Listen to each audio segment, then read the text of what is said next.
ভাই এবার অন্তত শান্তি মতো প্রেমটা করতে দাও, একটু তো বোঝো।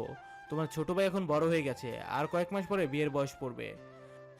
সারহান মুখ ভার করে ধীর কণ্ঠে বলে ওঠে।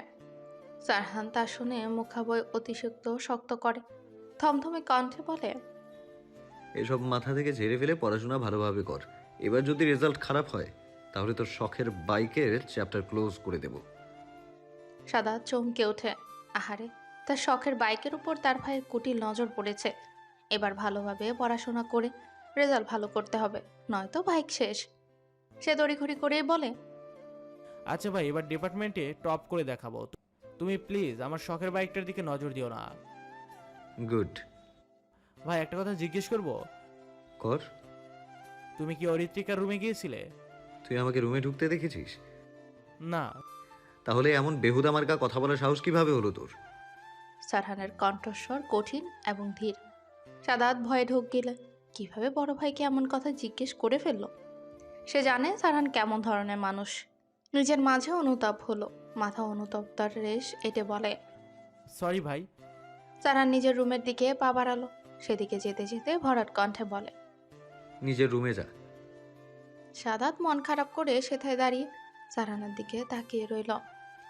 অন্ধকারাচ্ছন্ন রাতের আবরণ সরিয়ে সূর্যের সোনালি আলো ধরণীকে আলিঙ্গন করেছে। রাতের নিস্তব্ধতা ভেঙে পাখিরা ডানা মেলে ছুটেছে নিজ নিজ গন্তব্যের পথে। নরম রোদের কমল ছোঁয়ায় শহর ধীরে ধীরে জেগে উঠেছে। আর ঘুম ঘোর কাটিয়ে মানুষজন ব্যস্ত হয়ে পড়েছে তাদের নিত্যদিনের কর্মযজ্ঞে। শান্ত নগরী কয়েক ঘন্টা আগেও ছিল নিশ্চুপ ও নিথর, তা আবারও গুঞ্জনে মুখরিত হয়েছে। রাস্তায় গাড়ির সরব, উপস্থিতি পথচারীদের তারা, বিক্রেতাদের ডাক, সব মিলিয়ে শহর যেন নতুন দিনের কোলাহলে সজীব হয়ে উঠেছে এবং অনিবার্য ছন্দে প্রবাহিত হচ্ছে জীবনের গতি। চৌধুরী নিবাসে সকাল থেকে হই হই রই রই অবস্থা। অরিত্রিকা হঠাৎ জ্বরের কবলে পড়ে গুঞ্জন রটেছে বাড়ির সকলের মাঝে। আসাদ সাহেব এবং আজমল সাহেব অফিসে না গিয়ে বাড়িতেই রয়েছেন। তানিয়া বেগম আর সাথী বেগম অরিত্রিকার যত্ন নিচ্ছেন সকাল থেকে। অরিনের ইম্পর্টেন্ট ক্লাস থাকায় বোনকে অসুস্থ অবস্থায় রেখে ছুটেছে কলেজে। ইসরা এবং সাদাত কেউ তাদের ভার্সিটিতে যায় না। দুজনের ভীষণ মন খারাপ। ইসমা বেগম ইরফান বাড়িতে নেই। তারা দুজন গতকাল সন্ধ্যায় বগুড়াতে গিয়েছেন একটা কাজে। অরিত্রিকা বিছানায় আছড় হয়ে বসে আছে, পুরো শরীরে কমফোর্টার জড়ানো। 1 ঘন্টা আগেও জ্বর কম ছিল, কিন্তু জ্বরের প্রকোপ পুনরায় বেড়েছে। শরীর অধিক দুর্বল হয়ে গেছে, পুরো শরীরে ব্যথা অনুভব হচ্ছে। মনে হচ্ছে প্রতিটি অঙ্গ তার বিরুদ্ধে বিদ্রোহ ঘোষণা করেছে। মুখাবয় মলিন এবং ফ্যাকাশে বর্ণ ধারণ করেছে। ইশরা মন খারাপ করে অরিত্রিকার পাশে বসে মেয়েটার দিকে তাকিয়ে আছে। সে ভাবছে রাতে তো অরিত্রিকা সুস্থই ছিল, তবে হঠাৎ জ্বর কিভাবে আসলো। আর ঠোঁট আর গালে আঘাতের চিহ্ন। সাদাত মেঝেতে ছোট্ট একটা কার্পেট বিছিয়ে বসে লেভিকে ক্যাট ফুড খাওয়াতে ব্যস্ত। এই অরিত্রিকা, সত্যি করে বল তো, তোর ঠোঁট কাটলো কি করে? আর গালে এমন লালচে ভাব কিভাবে? অরিত্রিকা পাংশুটে মুখে তাকায় ইশরার দিকে, চোখের কোণে ক্লান্তির ছাপ, কণ্ঠস্বরে একরাশ অবসাদ। মলিন মুখে ভাঙা কণ্ঠে বলে, বললাম তো গালে মশা মারতে গিয়ে হয়েছে। আমার তোর কথা হজম হচ্ছে না। নিজের থাপ্পড়ে কারো গালে এমন রক্ত জমে যায়? ইশরা চক্ষুদয় ছোট করে সন্দেহবাদী কণ্ঠে বলে ওঠে। অরিত্রিকার মনে পড়ে গেল রাতের কাহিনী। মনে পড়তেই শিউরে উঠল, মিনমিন করে বলল, তোরা মামাতো ফুপাতো ভাই বোনগুলো এত জিজ্ঞাসাবাদ করিস কেন বলতো? মানে? কিছু না। মামাতো ফুপাতো ভাই বোন মানে কি বোঝাতে চাইছিস? আমাদের মধ্যে কেউ কি কিছু বলেছে? না। সারহান ভাই কিছু বলেছে? সারহানের কথা শ্রবণেন্দ্রিয়তে প্রবেশ করতে অরিত্রিকার মুখশ্রী অস্বাভাবিক ভার হয়ে গেল। মলিন ভাব ছুঁয়ে গেল তার মুখে। তিক্ততায় বিষিয়ে উঠল মন। ওষ্ঠ কামড়ে নিজেকে সামলে নিতে লাগে। চক্ষুদয়ে অশ্রুর ভিড় জমল হঠাৎ। ভেজা কণ্ঠেই বলে ওঠে, উনি আমায় কিছু বলেনি। ইশরা পরখ করে বুঝলো অরিত্রিকা তার থেকে ইচ্ছাকৃত কিছু লুকাচ্ছে। সে আর ঘাটল না বিষয়টা। পরে যদি মন ভালো হয় পেটে থাকা গোপন কথা এমনি বলবে। এখন তার কাজ অরিত্রিকার মন ভালো করা। সে একগাল হেসে চাপা স্বরে বলে, গালের দাগের কথা বাদ দিলাম, এবার বল তো ঠোঁটের কোণে ক্ষত কিভাবে হলো? লেভির গলার বেল্টে লেগে কেটে গেছে। হুম, আমার তো অন্য কিছু মনে হচ্ছে। কি? সত্যি করে বল তো, কে কিসমিস করেছে? ইশরা দুষ্ট স্বরে খিলখিলিয়ে হেসে বল। অর্চিকা কটমট করে তাকালো। অসভ্য মেয়ে একটা, যেখানে সেখানে যাতা বলে ফেলে। সে সতর্কতার সহিত দৃষ্টি ঘুরিয়ে সাদাতের দিকে তাকায়। সাদাত এক মনে লেভিকে খাওয়াতে ব্যস্ত। পুনরায় দৃষ্টি ফিরি আগের মতো ইশরার দিকে তাকালো। খিচে আসা মেজাজে বিড়বিড় করে বলে, শারহান ভাইয়ের লোহার মতো শক্ত হাতের থাপ্পড় নামক কিশমিশ রাতে খেয়েছি। ওনার হাত নাকি লোহা। বাপ রে, এক থাপ্পড় খেয়ে জ্বর বাবাজি এসে হাজির হয়ে গেছে। আমার এত সাধের গালে লাল স্ট্যাম্প মেরে দিয়েছে বজ্জাত লোক কোথাকার। কি রে, কিছু বললি? না। অরিত্রিকা মুখ গোমরা করে বলে ওঠে। ইশরা হাত দিয়ে অরিত্রিকার কপালে স্পর্শ করে। শরীরের তাপমাত্রা কেমন দেখে নেয়। আগের তুলনায় তাপমাত্রা কম। সাদা ইতিমধ্যে লেভিকে খাবার খাওয়ানো শেষ করেছে। সে লেডিকে কোলে নিয়ে অরিত্রিকা উদ্দেশ্য করে বলে, তোর বাচ্চাটাকে নিয়ে গেলাম, আজ সারাদিন আমার কাছে থাকবে। অরিত্রিকা ধীর কণ্ঠে বলে, আচ্ছা নিয়ে যা, সাবধানে রাখবি, খেয়াল রাখবি লেভি যেন তোর জল্লাদ ভাইয়ের রুমে না যায়। ওকে সিস। কথাটা শেষ করে সাদাত লেভিকে নিয়ে রুম থেকে বেরিয়ে গেল। সকাল পেরিয়ে দুপুর হতে চলেছে। অরিত্রিকা ওয়াশরুম থেকে মাত্র ফ্রেশ হয়ে রুমে ঢুকে। শরীর ভীষণ দুর্বল তার। একদিনের জ্বরে এমন বেহাল দশায় পৌঁছে যাবে সে ভাবতে পারেনি। এখন জ্বর না থাকলেও মন মেজাজ ভালো নেই তার। ধীর পায়ে হেঁটে এসে ড্রেসিং টেবিলের সামনে দাঁড়ায়। বলহীন হাতে ধীরে তোয়ালে দিয়ে ভেজা চুলগুলো মুছতে থাকে। এর মাঝে ভেসে আসা দরজা নক করার শব্দ। কেউ বারবার দরজা নক করছে। অরিত্রিকা পিছু ফিরে না তাকিয়ে উচ্চস্বরে ভাঙা কণ্ঠে বলে, দরজা খোলা আছে, ভেতরে এসো। এটুকু বলি নিজ কাজে পুনরায় মগ্ন হয় অরিত্রিকা। সারহান দরজা খুলে প্রবেশ করে রুমে। ধীর গতিতে এগিয়ে আসতে থাকে অরিত্রিকার দিকে। প্রতিটি পদক্ষেপে অবিজ্ঞানিক দৃঢ়তা ফুটে উঠেছে। চক্ষুদয়ে অদ্ভুত তাচ্ছিল্যের নিঃশব্দ প্রতিধ্বনি। ঠোঁটের কোণে রহস্যময় হাসির রেখা ফুটে ওঠে। কাঁধে অতি সূক্ষ্ম দোল, মাথা কিছুটা উঁচু এবং দৃষ্টি নিবদ্ধ সামনের দিকে। অরিত্রিকা চুল মুছে আয়নার দিকে তাকিয়ে চমকে ওঠে। আয়নায় শুভ্র পাঞ্জাবি পরিহিত সারহানের প্রতিবিম্ব দৃশ্যমান। তার থেকে অল্প খানিকটা দূরত্ব। বিস্মিত নয়নে হন্তদন্ত হয়ে পিছে তাকায়। সরাসরি দৃষ্টি নিবদ্ধ করে সারহানের কঠিন মুখাবয়। মানুষটাকে দেখে ক্রোধ জন্মে মনের মাঝে। তা প্রকাশ না করে শান্ত কণ্ঠে বলে ওঠে, আপনি এখানে কেন এসেছেন? সারহান এহেন কথায় কোনো প্রতিক্রিয়া দেখায় না, উল্টো স্বাভাবিকভাবেই শুধায়। শরীর কেমন আছে তোর? অরিত্রিকা বিস্ফোরিত নয়নে তাকিয়ে রইল শ্যামবর্ণ মানুষটার দিকে। আজ সারহানকে অদ্ভুত রকমের স্বাভাবিক আর শান্ত লাগছে। এর কাহিনী কি? মনে মনে রাগ ধরে গেল তার। গতকাল বিনা কারণে জ্বর কষিয়েছে, আজ কিনা বিনা এসে শরীর খবর নিচ্ছে। কত বড় সাহস! মুখ বাঁকিয়ে ঠোঁট চেপে রাগ চেপে বৃথা চেষ্টা করছে, কিন্তু পারল না।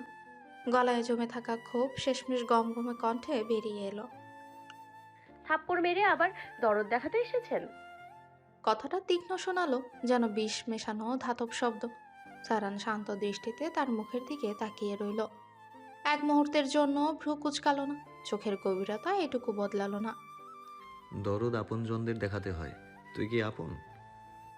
সারহান ধীর এবং শান্ত কণ্ঠে বলে ওঠে। অরিত্রিকা থতমত খেয়ে যায়।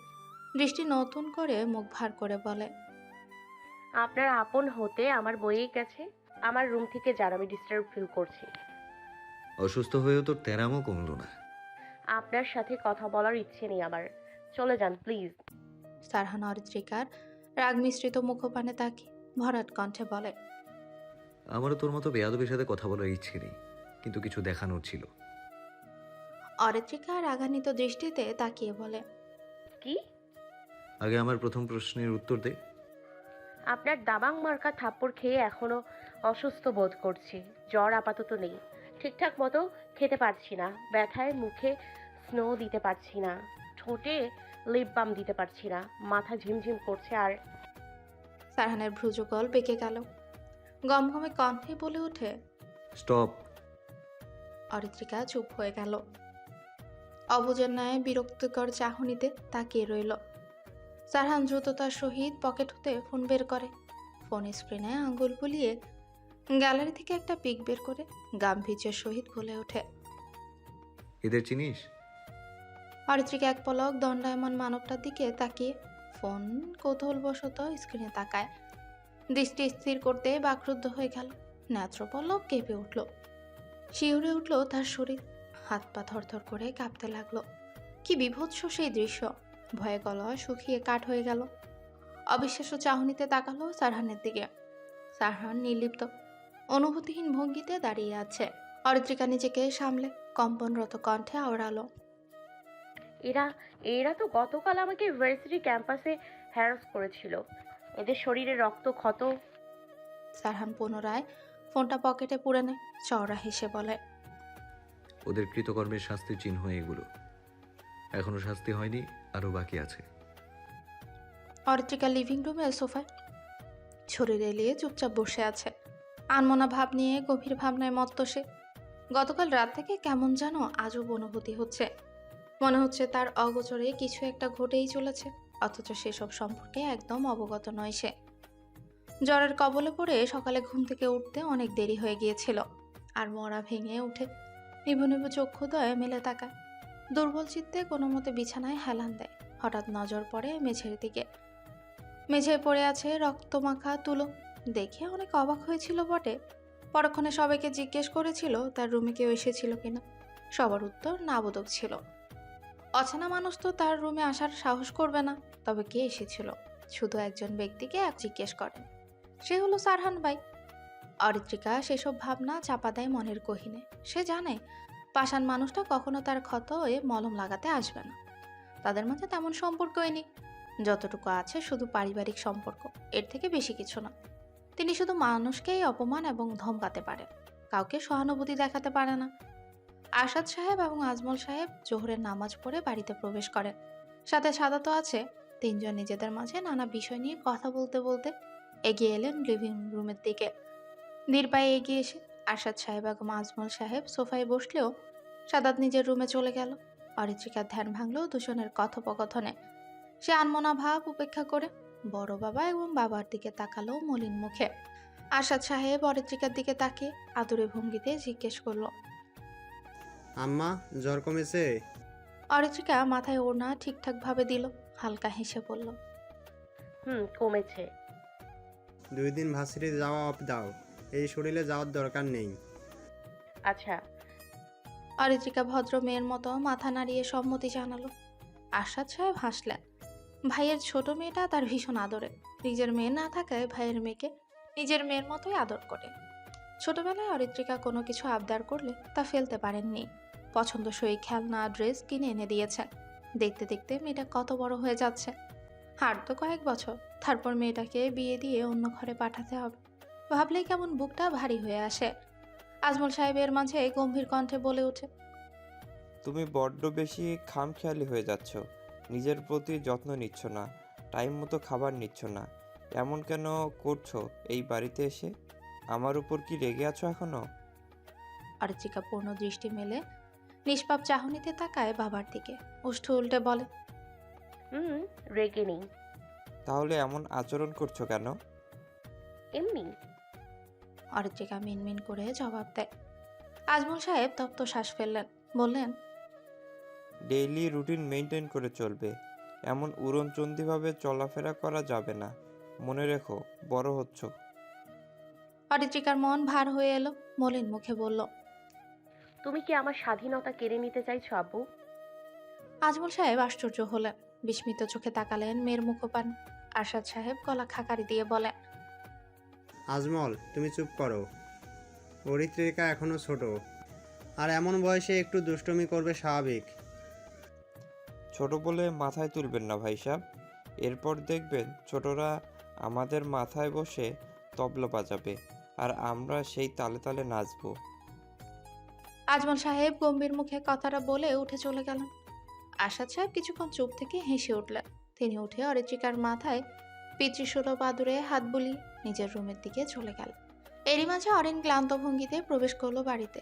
কলেজ ব্যাগ কাঁধে আঁকড়ে কোনো মতে হেলোদুলো অসুস্থ রোগীর ন্যায় হেঁটে এসে অরিত্রিকার সামনে দাঁড়ায়। ম্লান মুখে জিজ্ঞেস করে। কি অবস্থা তোর?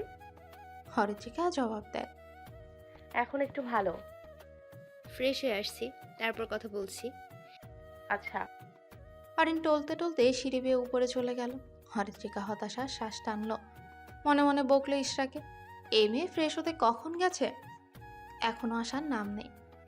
মনে হয় ওয়াশরুমে বসে ঘুমোচ্ছে। চৌধুরী নিবাসে আর সার্ভেন্টরা বেশ তোড়জোড় লাগিয়ে পরিষ্কার পরিচ্ছন্নতা এবং জামা কাপড় ওয়াশ করছে। বাড়িতে হঠাৎ এত আয়োজনের কারণ বোধগম্য হলো না তার। এ বিষয়ে জানার আগ্রহ জন্মালো না। ইচ্ছে হোক, তার কোনো মাথা ব্যথা নেই। এখন শুধু একটু শান্তি প্রয়োজন, কিন্তু তার কপালে সহজে এসব নেই। ইস, আজ একটু শাড়ি পরে সেজেগুজে পদ্মার পাড়ে বান্ধবীদের সাথে ঘুরতে যেতে চেয়েছিল, তার হলো না। সারান ভাইয়ের টর্নেডোর ন্যায় থাপ্পড়ে সব প্ল্যান উড়িয়ে নিয়ে গেছে। বদলোক কোথাকার। এই মাস্টারটার কপালে না বোঝ উঠবে না, বলে দিলাম। অরিত্রিকা সুস্থ লাগছে এখন? আচমকে ইরফানের কণ্ঠস্বর শ্রবণেন্দ্রিয়ে প্রবেশ করতে ধরফড়ে উঠল অরিত্রিকা। চঞ্চল ভঙ্গিতে আতঙ্কিত দৃষ্টিতে তাকালো পাশে। ইরফান তার থেকে কিছুটা দূরত্ব বজায় রেখে বসে আছে। শুকনো উদাসীন মুখে তার দিকে উদ্বিগ্ন হয়ে তাকিয়ে আছে। চোখটা লালচে বর্ণ ধারণ করেছে, চুলগুলো কেমন উস্কো খুস্কো হয়ে আছে, শার্ট কুচকানো। অরিত্রিকা কিছুটা অবাক হলো এমন এলোমেলো চেহারা দেখে। স্বাভাবিকভাবেই উত্তর দিল, আলহামদুলিল্লাহ ভালো আছি। আপনি কখন এলেন বগুড়া থেকে?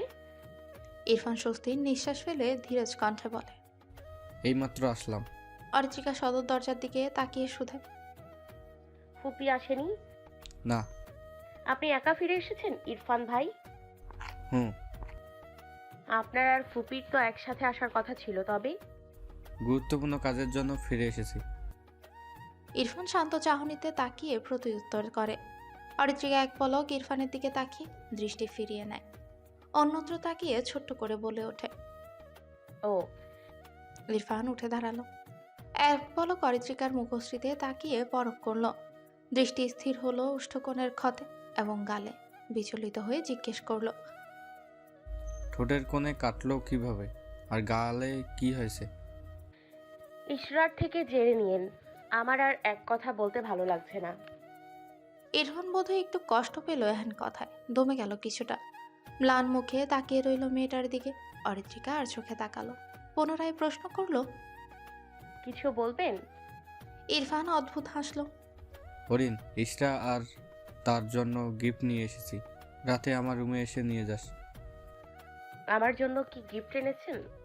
তোর পছন্দের কোনো জিনিস এনেছি, রাতে দেখিস। ইরফান কারো উপস্থিতি বুঝতে পেরে আর কিছু না বলে মৃদু হেসে প্রস্থান করলো সেখান থেকে। অরিত্রিকা ড্যাব ড্যাব করে তাকিয়ে রইল সেদিকে। মানুষটার আচরণ আজকে কেমন উদ্ভট লাগছে, ভাবশ্বাস মোটেও ভালো দেখছে না। দৃষ্টি ঘুরিয়ে সামনে তাকাতেই আরেক দফা চমকে উঠল। অস্পষ্ট স্বরে বলে ওঠে, আপনি? আমি এসে তোদের কথা বলায় ডিস্টার্ব করলাম বুঝি? সারান সোফায় গায়ে এলিয়ে গম্ভীর কণ্ঠে বলে উঠল। অরিত্রিকার চক্ষুদ্বয় সংকুচিত হয়ে গেল। বিরক্তি ভাব নিয়ে বলল, আপনি সবসময় বেশি বোঝেন শারহান ভাই। সারহান বাঁকা হেসে বলে, তোর মতো কম বুঝে স্টুপিড উপাধি পাওয়ার থেকে বেশি বোঝা অনেক ভালো। আপনি একটা অসহ্য। আর তুই একটা ইডিয়েট। ইডিয়েট কেন বললেন আমায়? অরিত্রিকা ফুঁসে উঠল। সারহান তা উপেক্ষা করে হেয়ালিপূর্ণ ভঙ্গিতে বিদ্রুপাত্মক হেসে বলে, যে মানুষের বিহেভ দেখে তার মনে চলমান অব্যক্ত কথা বোঝার ক্ষমতা নেই, আমার ভাষ্যমতে তাকে এক কথায় ইডিয়েট বলে। অরিত্রিকার কপাল কুঁচকে গেল। বোকার ন্যায় বলল, কি বুঝবো? আর কার মনে কি চলছে? স্টুপিড একটা। পড়াশোনা করেও ব্রেন এখনো হাঁটুর নিচে। শারহান ভাই, আপনি কিন্তু আমায় অপমান করছেন। অপমান করার যোগ্য তুই, তাই অপমান করছি। সারহান ভাবলেশন ভাবেই বলে ওঠে। অরিত্রিকা কটমট করে তাকালো মানুষটার দিকে। রাগে নাকের পাটা ফুলেতে লাগলো। সারহান তা অবলোকন করে ভরাট কণ্ঠে বলে, আমার দিকে মঞ্জুলিকার মতো তাকিয়ে থাকবি না। অরিত্রিকার মেজাজ বিগড়ে গেল। তিরিক্ষি মেজাজে বলে ওঠে, আপনি আপনি হলে মঞ্জুলিকার বয়ফ্রেন্ড মঞ্জু। গড় গড় করে উল্টাপাল্টা বকে ক্ষান্ত হলো অরিত্রিকা। রাগের বশে কি বলে ফেলেছে মনে পড়তেই জিভ কাটলো। ভয়ার্ত দৃষ্টিতে তাকালো সারহানের দিকে। সারহানের মাঝে কোনো দোলাচল দেখা গেল না। সে সোফা থেকে উঠে পড়ে। পরনে সাদা পাঞ্জাবি টেনে টুনে ঠিক করে। এক পলক অরিত্রিকার ভীতু মুখমানার দিকে দৃষ্টি স্থির করে সদর দরজার দিকে চলে যায়। তখনই ভরাট কণ্ঠে শব্দগুচ্ছ প্রতিধ্বনি হয়। তোর মতো ইডিয়েটের বয়ফ্রেন্ড হওয়ার কোনো ইচ্ছে নেই আমার। অরিত্রিকা স্তব্ধ হয়ে তাকিয়ে রইল সারহানের দিকে। অতিশয় বিস্ময়ের